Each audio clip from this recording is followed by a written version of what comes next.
Yeah, I was just going to say about Jordan Lewis. This might be the pot calling the kettle black, but if you asked every player in the AFL whether Jordan Lewis was tough, they'd all agree. He is tough. He is tough. He is tough. Yeah, I mean, he's been given a one-game penalty for effectively a love tap because of a bad sort of a record. Have they got an aggression problem, the Hawks? Have they got a discipline? Well, Campbell Brown didn't exactly not fire things up today. Yeah, what did he say? Well, he said that Daniel Pratt was a disgrace.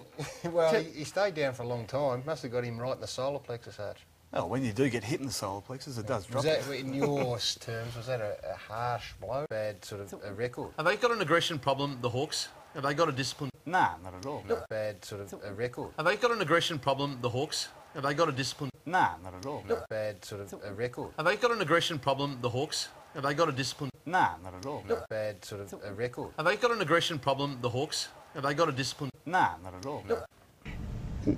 Conversations and body language and sounds from umpires that shouldn't happen at this level, and I'm certainly going to go and speak to Adrian about that. The decisions, it's a waste of time probably going to speak to Jeff Geeshan. You just get on with it, but I'll be certainly speaking to Adrian, because when your players come to you and say things like that, it's a worrying sign.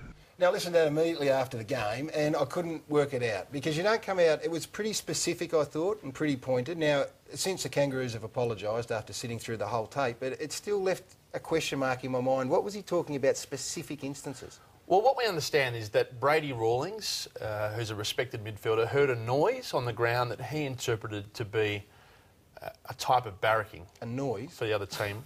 Which voices, you mean, or a noise? Yeah, like a noise, like a grunt or a reaction to a decision from an umpire about another umpire that he interpreted to be not quite right. Now, in the audio of the tape that's been reviewed... And that prompted that. He was quite upset about it after the game, Brady, and